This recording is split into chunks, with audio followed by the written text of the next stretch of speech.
Judge. Okay. All right, let's go on the record. Mr. Robertson, go ahead and make your announcements. Mr. Robertson, you're muted. You're still muted. Your Honor, Eric Robertson for plaintiffs Michael Grimm and Jim Maynard in cause number DC-17-08139, Michael Grimm and Jim Maynard versus City of Denton. And is anyone here with you? Yes, Your Honor. Our newest law clerk in the firm, Allie Robertson, who's waiting to take the bar in September, October, whenever they hold it, she is joining us. I was afraid to ask, is that your wife or daughter? That is my daughter. Okay. All right, well, welcome, Ms. Robertson. Your dad did a great job in trial, very impressive, and he's a great lawyer, so you have a lot to learn from him. I'm sure you don't want to hear that, but you have a lot to learn from him. Where'd you go to law school? Your Honor, I attended the University of Mississippi School of Law. Well, welcome back to Texas. Thank you. I'm happy to be back. Ms. Ashmore? Good afternoon, Your Honor. Allison Ashmore with Dykema, here for defendant City of Denton. With me here today, I have on the phone Chris Cradaville, also of Dykema, and Daryl Noga of the Brown Fox law firm. And we have Jerry Drake, who is an in-house attorney for the City of Denton. And we also have an Elizabeth Voss and a Chris Watts. Are they here with you as well? Yes, Ms. Voss is also with Dykema, and Chris Watts is observing. Okay, great. Let's go ahead and proceed. Thank you, Your Honor. In response to the court's questions at the last time we met, which was a more of a scheduling conference than a pre-planned oral arguments, plaintiffs have filed supplemental briefing on issues related to equitable front pay. And first of all, the case law is unanimous. Now, there might be a case out there that says the question of front pay is not equitable, but every case that I've found, from the Supreme Court to the Fifth Circuit to appellate courts within the state of Texas, all agree that front pay is equitable. And I've attached to the briefing that I filed on Thursday 4 Texas state cases. Previously, we had supplied the court with both the Supreme Court and the Fifth Circuit cases on point. But we've got 4 Texas cases because, based on the court's discussion, we felt that the court understood what the federal precedent was, but the question was the court's leeway, given the fact that the equitable legal split between Texas state courts and federal courts is not quite exactly the same. So I went out and tried to find everything I could on this, found 4 particular cases. The first one is Texas Youth Commission versus Costa Bardis. And I apologize to the Costa Bardis family. I don't know if that's Greek or Spanish, but it is. Could you spell that for the court reporter? Yes, Your Honor. Koustobardis.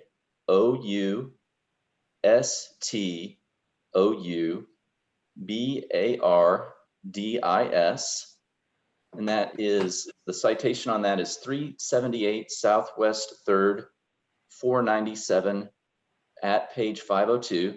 It's the Texas Dallas Court of Appeals, 2002, and it comes out of the 101st District Court with Judge Martin Lowy as the judge in that case. Now, in that case, the trial court issued a jury charge related to legal damages, but reserved the role of making equitable findings to itself, both for the question of whether reinstatement or front pay was the proper equitable remedy, and also for the amount of front pay.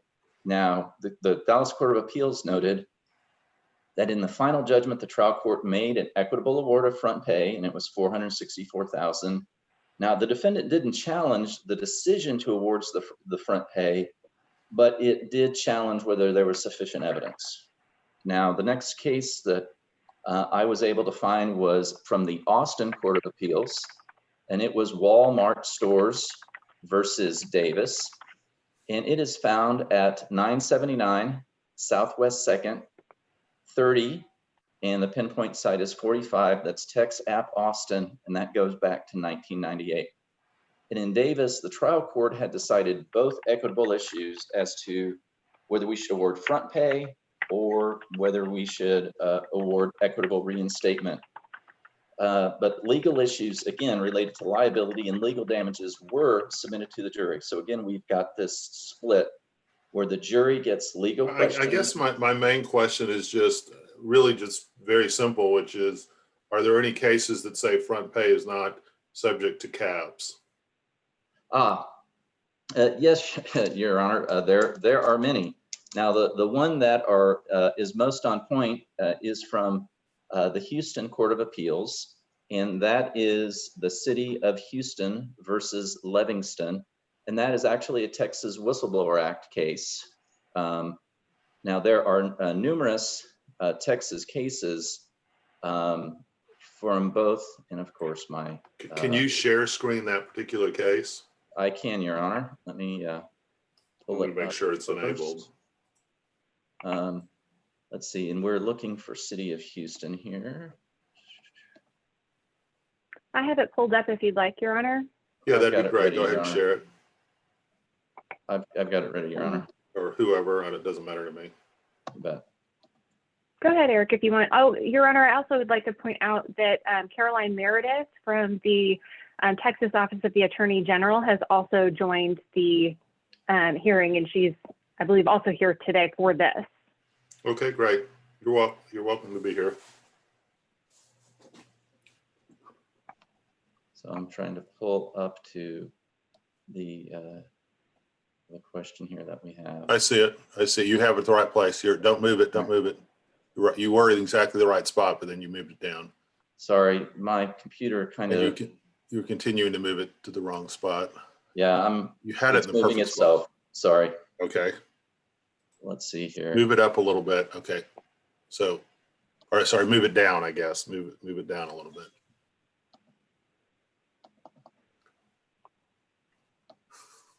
All right, I saw what it said. So, Ms. Ashmore, how do you distinguish this? Well, Your Honor, City of Livingston, or City of Houston versus Livingston, in that case, the parties had stipulated that reinstatement was not feasible. So what the court did was order order front pay as an equitable alternative to reinstatement. We don't have that situation here. So, Ms. Ashmore, then who makes the determination of reinstatement is appropriate or not if the jury didn't? You do, Your Honor. I do. Yes, Based Your on what Honor. I heard in the That's a trial? decision. That's absolutely right. You consider the record and the evidence that was presented at trial. And here we would point out that there is plenty of evidence that reinstatement is in fact feasible. Grimm and Maynard both testified that they loved their jobs, that they were passionate about the DME and the DEC, that the Denton Energy Center is now up and running, that they would really like to be a part of that and see their work come to fruition. Mr. Grimm and Mr. Maynard both had very good performance reviews, including Mr. Grimm's performance review, which occurred after the whistleblowing and before his termination. So they both testified that they weren't treated any differently between their whistleblowing and their termination. The case was really about is that same member. city council member still there, the one that testified? Is she still? Yes, her term has not expired yet. And she is So running she for is mayor. still there, but as you point out, the And case she's really running was for about mayor of Garland. Is that what you just? No, mayor of Denton, you said? Yes, Your Honor, Denton. she's running That's for mayor. correct. There She's one are of two two current candidates. council members that are running for mayor. Right. The person who made the termination decision, though, Mr. Langley, is no longer with the city of Denton. He took a job with City of Burleson as their city manager. Even the city attorney who was there when Mr. Grimm and Mr. Maynard were there, Anita Burgess, she retired and is no longer with the city of Denton. kind of counseling records of Mr. Grimm and Mr. Maynard that were admitted to trial. Both kind of speak to a generalized, anxiety, but nothing specific, no specific trauma resulting from the termination. Mr. Maynard says he wants to move to Colorado, and Mr. Grimm's records reflected mostly issues with his marriage and the health of his wife, not anything specific to Denton. So there's really no evidence here that reinstatement is not feasible. And courts have stated pretty uniformly that reinstatement is the preferred remedy. And here, the statute that we're all looking at authorizes reinstatement expressly. It does not authorize front pay. Front pay being ordered by Livingston, as I said, was an equitable alternative where the court had found, because the parties had stipulated, the reinstatement was not feasible. But the statute itself, what it authorizes and says that the plaintiffs are entitled to is reinstatement.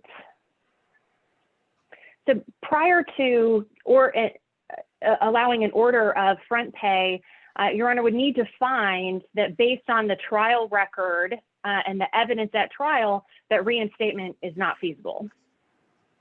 Your Honor, if I may, I don't want to cut off Ms. Ashmore, but if I may respond to that. You may. So again, on Thursday, we presented a pleading. We called it a supplemental briefing related to equitable front pay. And we submitted several cases, both state and federal, that talk about what is the type of evidence that the court sitting in its equity jurisdiction has to find. And again, some of these court's findings, it appears, were before the jury charge was submitted. A couple appear were afterwards. In West Telemarketing Corp versus McClure, the only evidence cited by the court, and this was affirmed by the El Paso Court of Appeals, the only evidence. Mr. Robertson, I want you to focus kind of on why you think reinstatement would not be a proper remedy. All right, and certainly I was trying to tell His Honor what the grounds were in that case, which is the party wouldn't accept it. That was all the court cited. The party wouldn't accept it. Here we have the same thing. The city of Denton was asked, you asked counsel for Denton to get their position. I asked them on Thursday, the city of Denton has not authorized reinstatement. And they haven't authorized them to make a statement. Ms. Ashmore, if I mischaracterize your email, it's in writing, you certainly can tell the court. I believe that's my understanding of your email. Now, in my Bell Helicopter email stated versus, we were not authorized to stipulate either way. The city of Denton will, of course, follow the law and follow the judge's orders.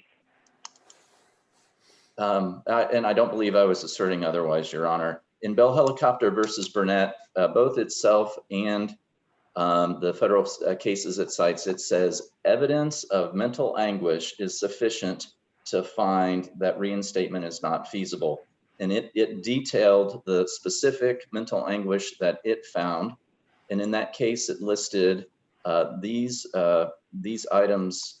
In addition to reinstatement, it looked at the unavailability of a position to reinstate to, displacement of a current attorney, the fact that the plaintiff had career change, which has happened in our case with Mr. Maynard, and whether or not excessive hostility or animosity existed between the parties. And then in regards to mental anguish or emotional distress, it listed these 4 items. He testified in open court that he felt empty inside after the termination, that he was confused and in shock.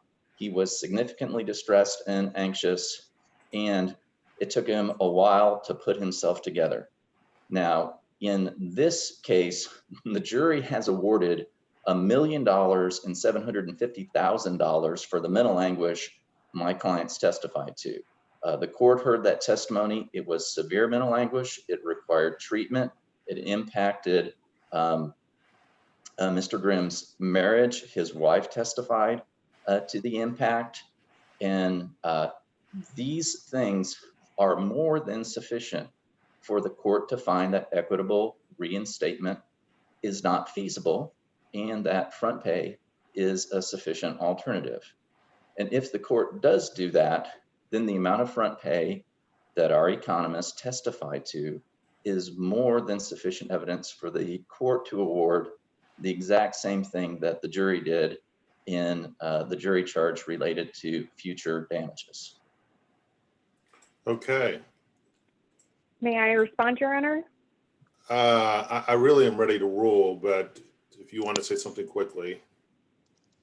Well, Mr. Robertson did recite the factors that are considered, the types of evidence. What we would point out is that one of the things missing in our case that other cases had that found reinstatement was not feasible was the testimony of an expert psychologist. That was not present here. There was very little testimony about the mental state of either of the plaintiffs. And there is no evidence at all that was admitted at trial of employer opposition to reinstatement in this case. Okay, I'm going to go ahead and rule. Mr. Roberson or Ms. Ashmore, you can.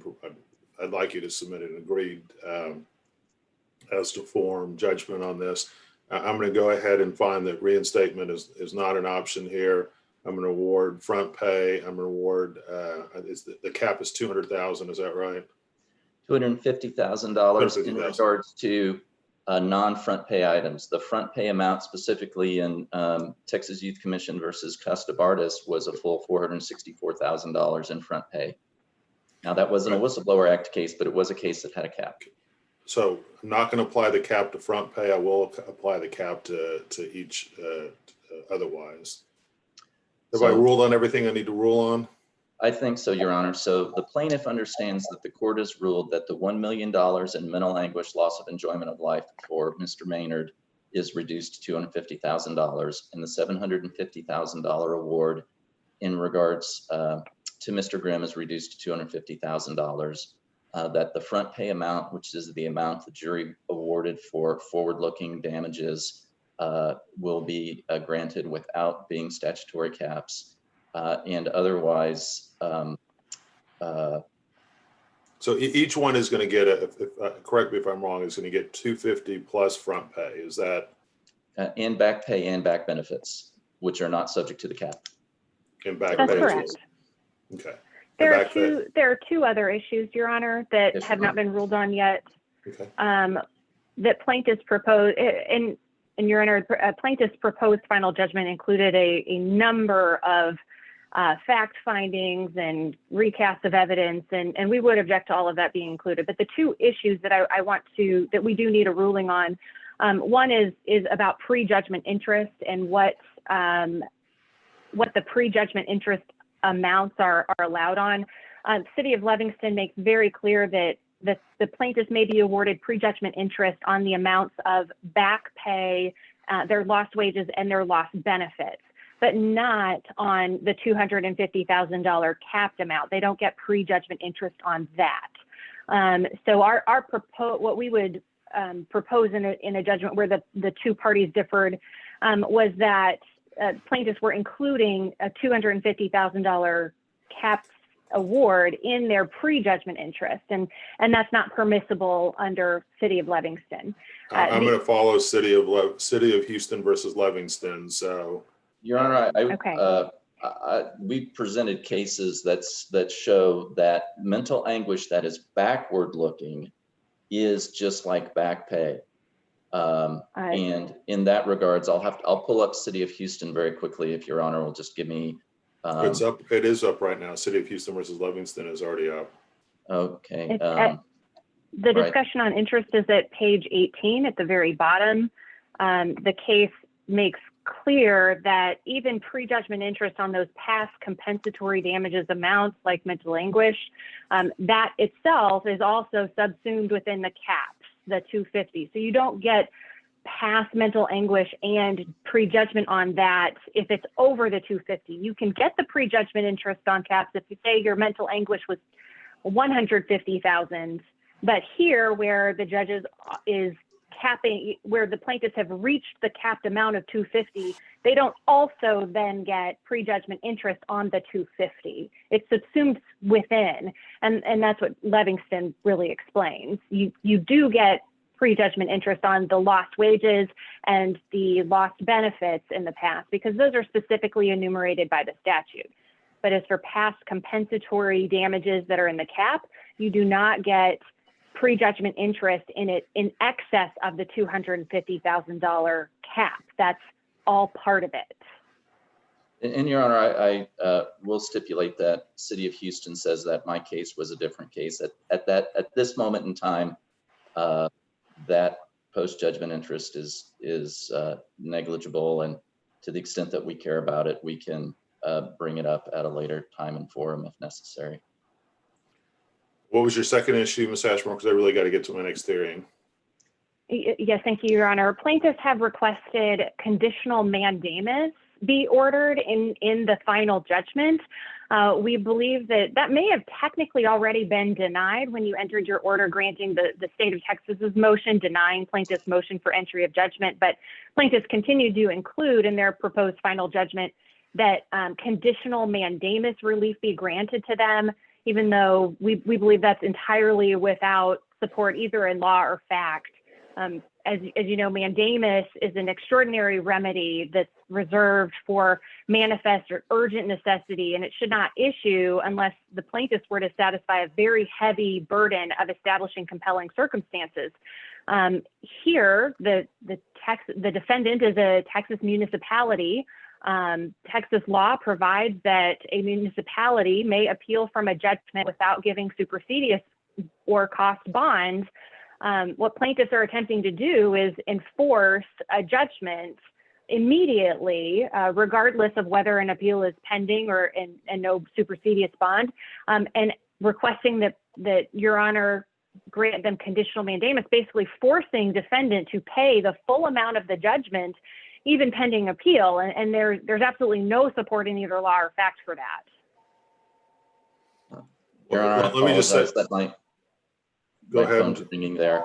The reason we're asking for mandamus, and I'll certify to the court that plaintiff will not seek mandamus should defendant timely file their appeal and their other appellate motions. The purpose for the mandamus is so that after we get through appeals, they can't sit on it forever, which is their right as a governmental entity. It has to be passed by the city council. And while there are a variety of remedies that exist later at that time, we find those remedies are not appropriate. They are very difficult to use, and that if the court grants the mandamus, the plaintiffs, subject to the appellate decisions, will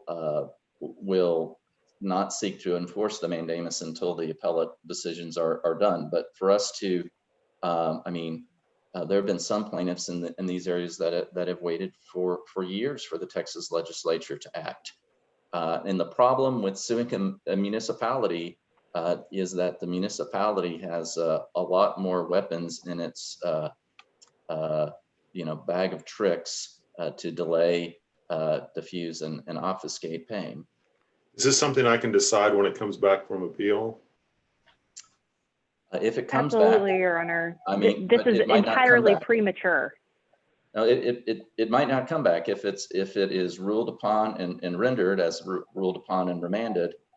Then it might not come back, and we would anticipate. At this point, I'm not going to issue a mandamus. So if you need to bring it up later, you can. So, all right, guys. And one other thing I want to make clear on the record, so there's not any confusion. My decision on the reinstatement is based on the entire record, not just what I said today about asking about that city council member, but it's based on the entire trial record, the entire clerk's record, the entire court reporter's record, everything that I've heard in this case, all the testimony at every different level, and not just on any questions I may have asked today, although I was curious about kind of what the current status was. The decision is not based on that. It's based on all the things that happened in the past. All right, guys, I have 3 other hearings I got to get to. So Thank you, Your it was Honor. great seeing you guys again. Go ahead and email Rhonda the order, try to get it to be agreed as to form, and we will see you soon, okay? Good to see you. Thank you, Your Honor. Good to see you as well. Bye-bye, guys. Bye. Okay. Is everyone here in the Yanez case?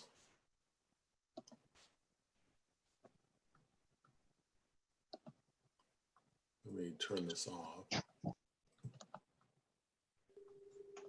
There's no one here on the Yanez case?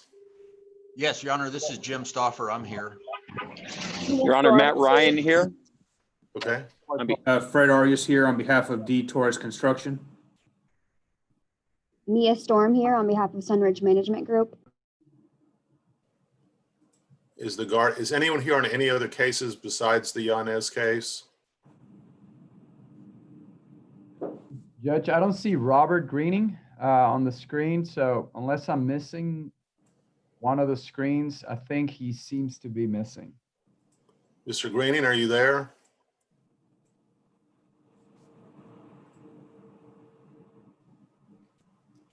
I also want to make sure that there's no one here, because this hearing is going to be probably a bit long.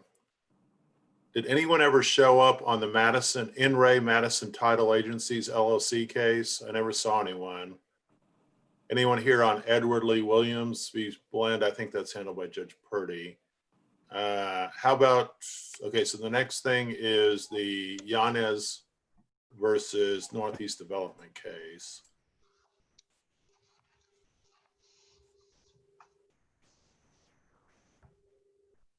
Okay, Madison non-suited. Yeah, is there who's on the call on behalf of Ryan? Anyone here on behalf of the plaintiff's counsel? Nope. Okay. I thought I saw Laura Benitez just show up. Yeah, Ms. Geisler's here. Geisler. Okay, all right. I was Oh, there texting she is. Mr. Pig, and the interpreter was late, but he just arrived, so they should be joining in just a second. So who are we missing so far? Just Mr. Greening? I think so. Do we have 3 guardian ad litems on this or just 2? Two. I represent both minors, and then Robert has the adult, the main plaintiff. Can y'all hear me? This Yes. is Ryan Pig. I think Mr. Greening is just signing in. Yeah, there's Robert. Okay, there he is. He's muted though, so he needs to unmute. Can you hear me? There you go. Okay. This is one of my oldest cases, probably my oldest case I have right now, but I'm glad we're finally getting this done. So let's go on the record on cause number DC 151388, Erica Yanez versus Northeast Development LLC. Counsel, make your appearances. Ryan Pig for plaintiffs. Jim Stoffer for defendants NE Development LLC, NE Construction LLP, NE Interests Limited, NE Interests GP LLC, Nicholas Multifamily Development LLC, Nicholas Multifamily Holding LP, ACN and Associates Limited, and CN Westinghouse Point Apartments LP. Okay. Mia Storm for Sunridge Management Group, Inc. Fred Arias here on behalf of D Torres Construction. Your Honor, Matt Ryan on behalf of Sage Architecture. Apologies for the no video. We just got missed by Hurricane Hannah. We're now headed up north of Harlingen right now. So we're not in much shape to be projecting our best face on video. Apologies. It's okay. My father lives down in Corpus, so we were glad it didn't get hit too bad there. Hope everybody's doing okay. We've seen a lot of downed power lines and a bunch of electrical trucks. He didn't, I don't think he lost power. He got a little lucky. All right, let's go ahead and get started. Mr. Greeny, why don't you kind of set the stage for what we're doing today? Okay, Your Honor. So we have a total settlement in the case. I really think Mr. Pig. Just one thing, this is on YouTube. Do you guys want me to take it off of YouTube? Anybody? Yes, please. Okay. Yes, Judge. Let me just take this off real quick.